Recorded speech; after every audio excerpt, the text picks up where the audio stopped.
স্বাগত ডিবিসি সংবাদে আপনাদের সাথে আছে হিমাদ্রি রাহা। গাজা ইসরায়েলের হামলা গণহত্যার প্রতিবাদে সোচ্চার বাংলাদেশ। ঢাকা বিশ্ববিদ্যালয় সহ বিভিন্ন এলাকায় প্রতিবাদ সমাবেশ থেকে অবিলম্বে হামলা বন্ধের আহ্বান জানানো হয়। ইসরায়েলকে থামাতে জাতিসংঘ সহ ইসলামী বিশ্বকে কার্যকর ভূমিকা পালনেরও জোর দাবি জানায় বিক্ষোভকারীরা। গাজায় নিরীহ ফিলিস্তিনিদের উপর হামলা গণহত্যা চলছে, তার প্রতিবাদে মঙ্গলবারও উত্তাল ঢাকা। প্রতিবাদ সমাবেশ হয়েছে ঢাকা বিশ্ববিদ্যালয় ক্যাম্পাস সহ বিভিন্ন জায়গায়। সকাল থেকে ঢাকা বিশ্ববিদ্যালয়ের রাজু ভাস্কর্যের সামনে প্রতিবাদ সমাবেশে নামে ছাত্র, শিক্ষক, সাধারণ মানুষ। এ সময় ফিলিস্তিনের নারী, শিশুসহ নিরীহ মানুষদের উপর বর্বরতায় বিশ্ব মানবতাকে জেগে ওঠার আহ্বান জানানো হয়। মনের ঘৃণা থেকে এই প্রতিবাদ জানাই, ইসরায়েলের প্রতি ঘৃণা জানাই। তাদের যারা দোষর, তাদেরকে যারা এই গণহত্যায় সহযোগিতা করতেছে তাদের প্রতি ঘৃণা জানাই। রাজধানী মহাখালী ওয়ার্ল্ডস গেটে আহসান টাওয়ারের সামনে প্রতিবাদ সমাবেশ করেছেন এজি গ্রুপের কর্মকর্তা কর্মচারীরা। ডিবিসি নিউজ সহ অন্যান্য গ্রুপের কর্মীরা অবিলম্বে গাজায় ইসরায়েলি বাহিনীর নির্বিচার হত্যা বন্ধের আহ্বান জানান। আমরা জীবদ্দশায় দেখে যাব ইনশাআল্লাহ ইসরায়েল ধ্বংস হবে, ধ্বংস হবে, ধ্বংস হবে। Rifat Tasnuva, DBC news, Dhaka. Gaza ইসরায়েলের বর্বরতা প্রতিবাদে ঢাকা বিশ্ববিদ্যালয়ের রাজু ভাস্কর্যের সামনে চলছে বিক্ষোভ। বিস্তারিত জানাতে সেখান থেকে আমাদের সাথে যুক্ত হচ্ছেন সহকর্মী শাহ ইমন।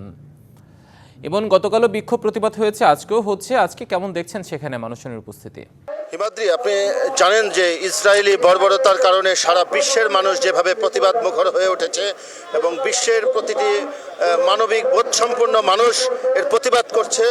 যেমন সারা পৃথিবীতে যেমন প্রতিবাদ হচ্ছে, গত 2 দিন যাবৎ বাংলাদেশেও আপনি দেখতে পাচ্ছেন যে শিক্ষার্থীরা, বিশেষ করে বিশ্ববিদ্যালয়ের শিক্ষার্থীরা এই ইসরায়েলের গাজার উপরে এবং প্যালেস্টাইনিদের উপরে বর্বরচিত হত্যাযজ্ঞ এবং ধ্বংসযজ্ঞের প্রতিবাদে বিক্ষোভ মিছিল নিয়ে আজকেও রাজু ভাস্কর্যের সামনে থেকে তারা বিক্ষোভ মিছিল নিয়ে পররাষ্ট্র মন্ত্রণালয়ের সামনে এসেছে।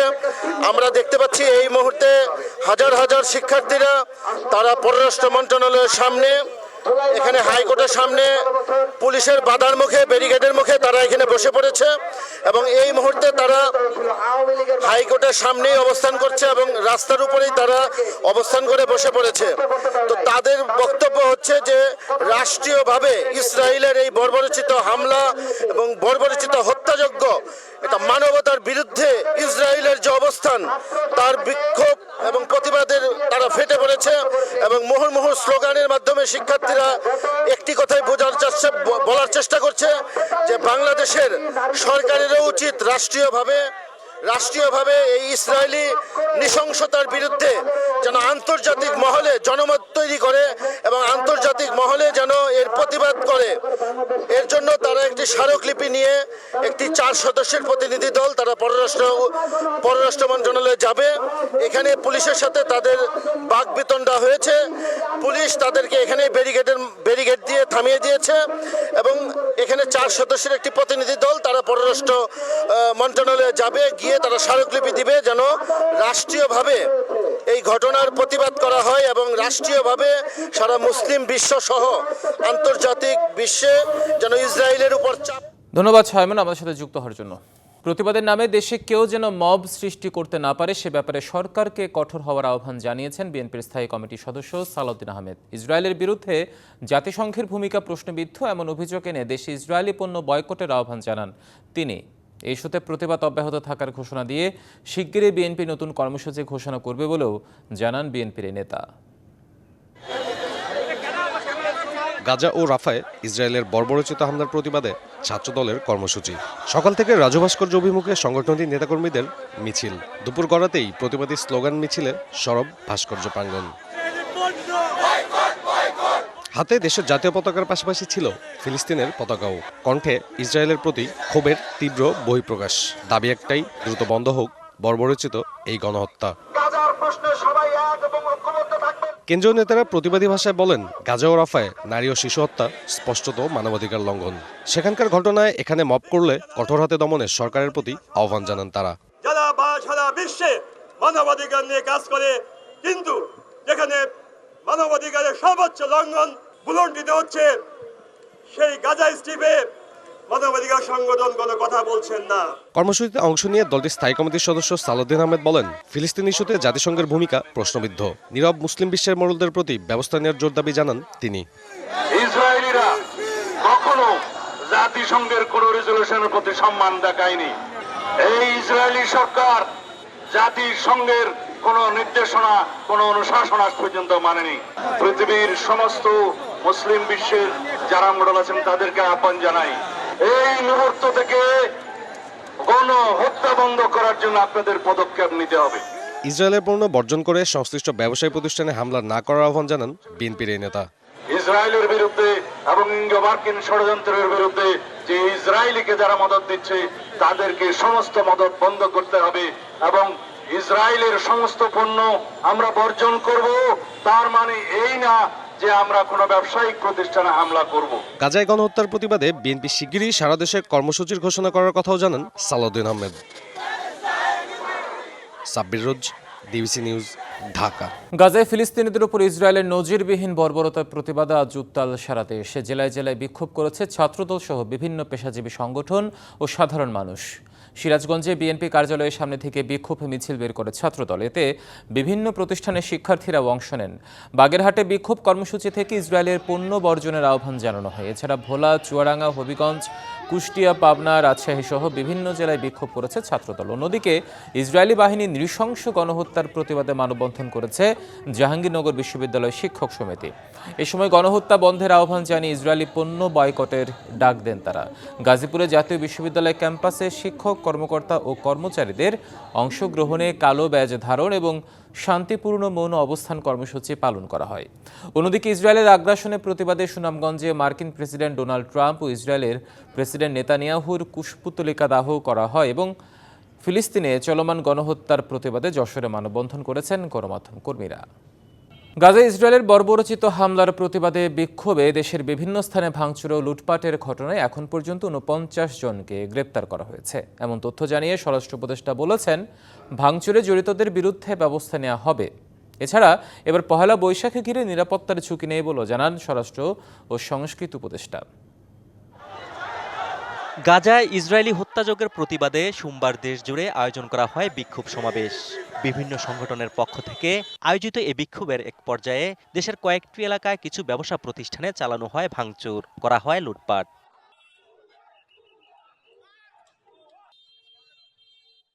এমন প্রেক্ষাপটে মঙ্গলবার সচিবালয়ে স্বরাষ্ট্র উপদেষ্টা সাংবাদিকদের জানান, ভবিষ্যতে এ ধরনের ঘটনা যেন না ঘটে সে ব্যাপারে সতর্ক থাকবে সরকার। এই ধরনের ঘটনা না ঘটে আমরা চেয়েছি এবং ভবিষ্যতে যেন এই ধরনের ঘটনা না ঘটে এই জন্য আমরা সবসময় সচেষ্ট থাকবো। 2-4 জন বেশি উদ্যোগে অপকর্মটা করে ফেলে, এখন যারা করে ফেলছে তাদের আমরা আইনের আওতায়। এছাড়া জানান, এবার পহেলা বৈশাখ উদযাপনকে কেন্দ্র করে কোনো ধরনের ঝুঁকি নেই। থেকে আমি বলবো যে এখানে সিকিউরিটি থ্রেট অনেক কম, এই জন্য নিরাপত্তা হয়তো আমরা ওই ক্ষেত্রে হয়তো একটু লিবারেলও করতে হইতে পারে। আবার যদি মনে করি যে সিকিউরিটি থ্রেট আরো বেশি, তা আমরা আবার বাড়াইতে হইতে পারে। আর সংস্কৃতি বিষয়ক উপদেষ্টা জানান, মঙ্গল শোভাযাত্রার নাম পরিবর্তন নিয়ে এখনো কোনো সিদ্ধান্ত হয়নি। রিগার্ডিং নাম, যে শোভাযাত্রার নাম কি থাকছে, এটা ঢাকা বিশ্ববিদ্যালয় সংশ্লিষ্ট অনেকের সঙ্গে আলোচনা করছেন। তারা আলোচনা করে ওনাদের প্রেস কনফারেন্স আছে 10 তারিখে, ওনারা আপনাদেরকে জানাবেন যে নামটা আসলে কি হবে। বাঙালি ছাড়াও 26টি জাতিগোষ্ঠী এবার নববর্ষের শোভাযাত্রায় অংশগ্রহণ করবে বলেও জানানো হয়।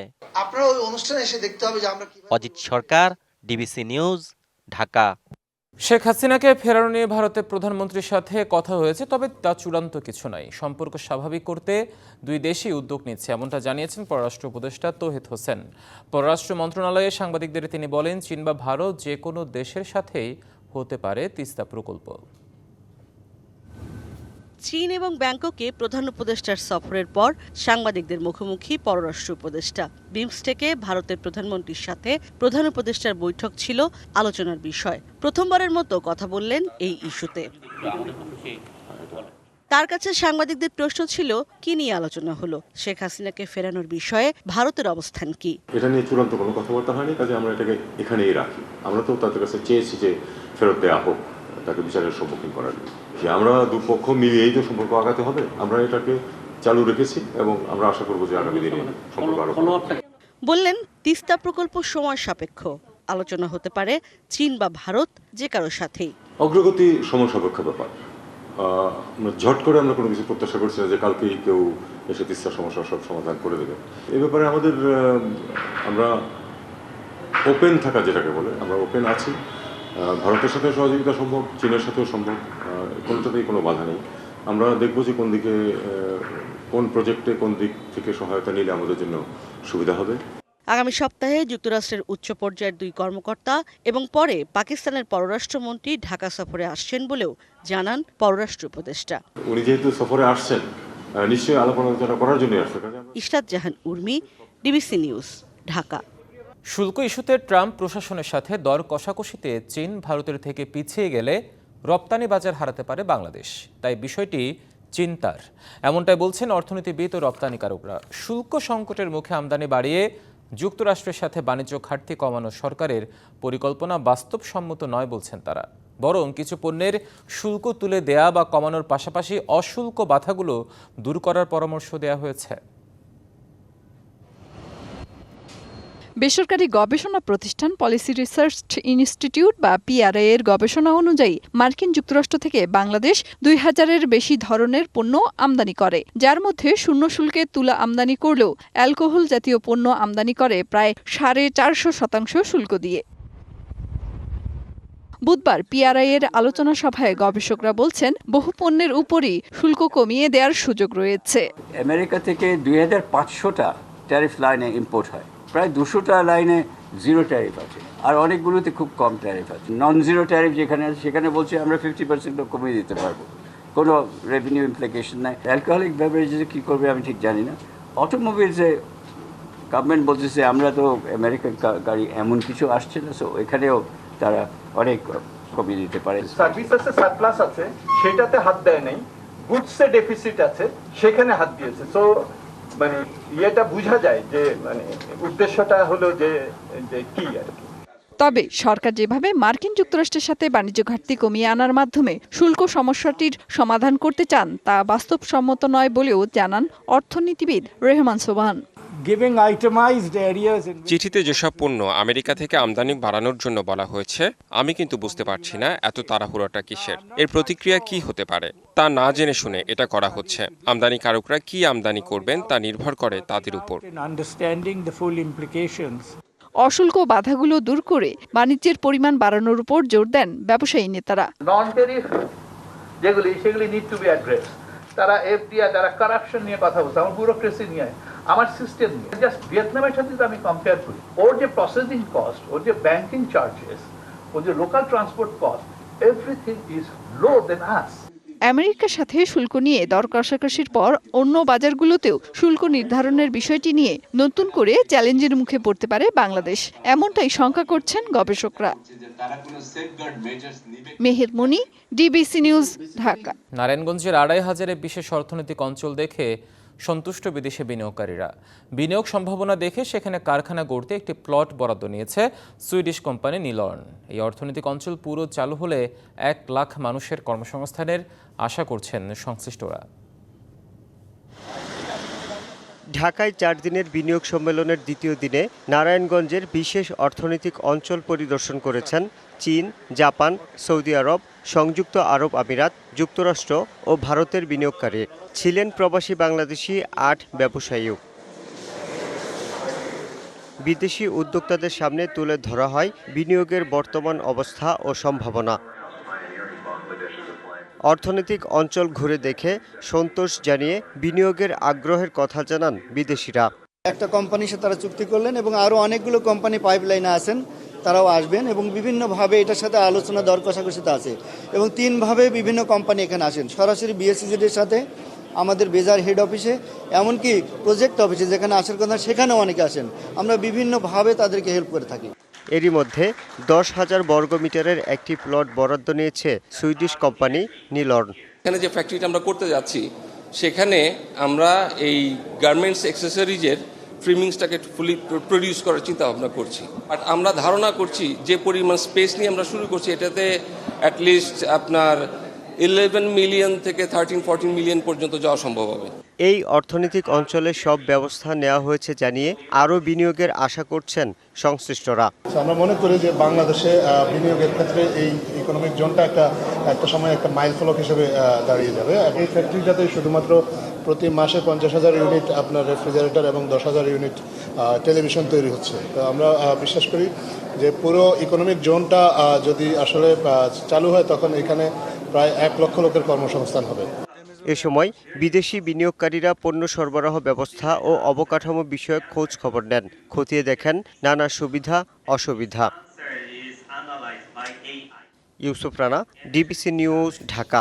ফরিদপুরের বাখুন্ডা এলাকায় একটি বাস নিয়ন্ত্রণ হারিয়ে বিদ্যুতের খুঁটির সাথে ধাক্কা লেগে 7 জন নিহত হয়েছেন। আহত হয়েছে কমপক্ষে 28 জন। বেলা 11টার দিকে ঢাকা বরিশাল মহাসড়কের জোবাইদা করিম জুট মিলের কাছে এ দুর্ঘটনা হয়। এদিকে ব্রাহ্মণবাড়িয়া ও ভোলাই সড়ক দুর্ঘটনায় প্রাণ গেছে আরও 3 জনের। মঙ্গলবার সকালে ফরিদপুর থেকে মাদারীপুর যাচ্ছিল একটি বাস। গেরদা ইউনিয়নের জোবাইদা করিম জুট মিলের কাছাকাছি আরেকটি বাসকে ওভারটেক করতে গিয়ে ধাক্কা লাগে রাস্তার পাশের বিদ্যুতের খুঁটিতে।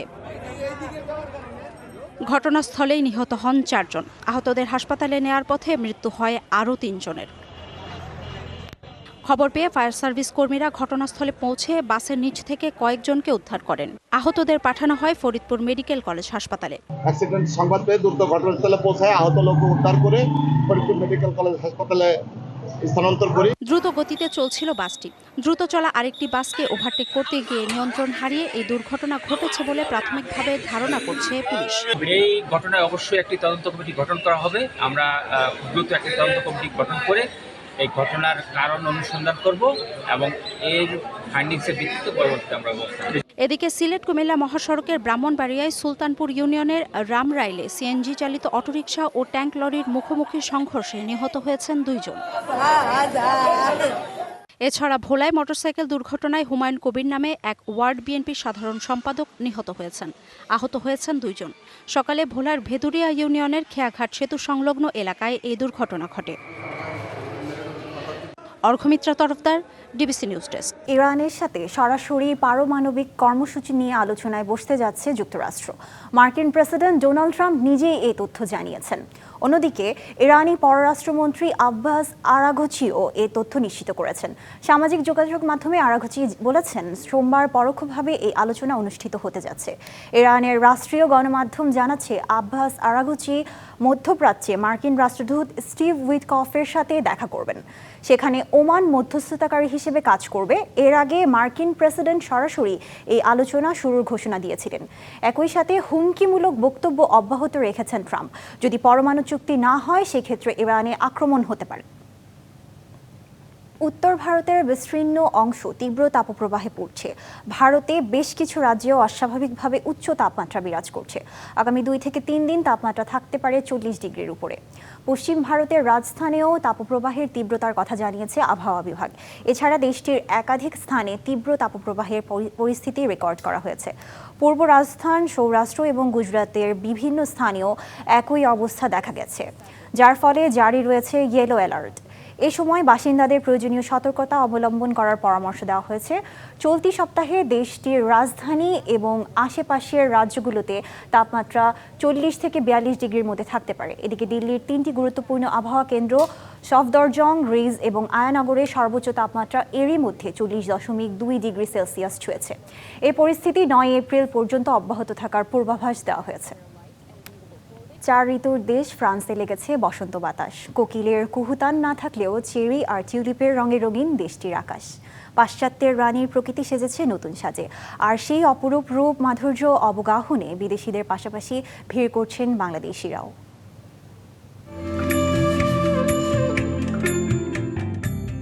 নেই কোকিলের কুহুতান, অলির উড়াউড়ি নেই আম্রমুকুলে, আছে পুষ্পে পুষ্পে সজ্জিত চেরি আর টিউলিপের রাজত্ব।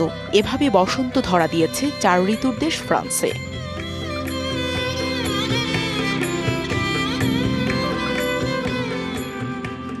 পাশ্চাত্যের রানীখ্যাত প্রেম ভালোবাসার নগরী ফ্রান্সের রাজধানী প্যারিসে বসন্ত এসেছে তার আপন সাজে, সৌন্দর্যের ডালি সাজিয়ে।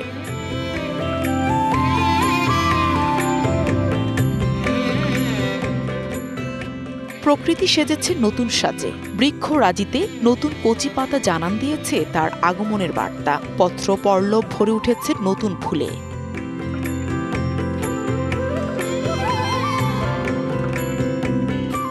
বাহারি রঙের টিউলিপ, শুভ্র গোলাপি চেরি আর ম্যাগনোলিয়ার অপরূপ সৌন্দর্য উপভোগে বেরিয়ে পড়েছেন স্থানীয় ফরাসিরা। প্রকৃতিতে বসন্তের চমৎকার আবহাওয়া বিরাজ করছে, চারিদিকে নানা রকম ফুল ফুটেছে, অনেক ভালো লাগছে। চমৎকার আবহাওয়া, গাছে গাছে প্রচুর ফুল ফুটেছে, সৌন্দর্য উপভোগ করতে এসেছি, খুবই ভালো লাগছে। পিছিয়ে নেই প্রবাসী বাংলাদেশিরাও, পরিবার পরিজন নিয়ে বেরিয়েছেন বসন্তের আমেজ উপভোগের জন্য। ফ্রান্সে বসন্ত শুরু হয়েছে, সুন্দর একটা দিন, সানি ওয়েদার। আমরা ঘুরতে আসছি আইফেল টাওয়ারের আশপাশে, খুব সুন্দর পরিবেশ, মনোরম পরিবেশ। আমরা ফ্যামিলি নিয়ে আসলাম, এই গাছে গাছে ফুল, খুব সুন্দর ফুল। ফ্রান্সের প্রকৃতি যেন দুহাত বাড়িয়ে সবাইকে কাছে টানছে বসন্তের মোহনীয় সৌন্দর্য উপভোগ করতে। আসসালামু আলাইকুম, আজকে হলো আমি ট্যুর আইফেলে আসছি, অনেক অনেক ভালো লাগতেছে, ফুলটি দেখলাম, অনেক অনেক ভালো লাগতেছে। Ça me fait du bien de regarder la tour Eiffel, donc vraiment je suis super contente et je suis reconnaissante. আলোর ঝলমলে রৌদ্র উজ্জ্বল দিন, গাছে গাছে শুভ্র গোলাপি বেগুনি রঙের চেরি, ম্যাগনোলিয়ার অপরূপ বর্ণিল সৌন্দর্য আর টিউলিপের নয়া অভিরাম বিমোহিত দৃশ্যই বলে দিচ্ছে ফ্রান্সের প্রকৃতিতে লেগেছে বসন্তের ছোঁয়া।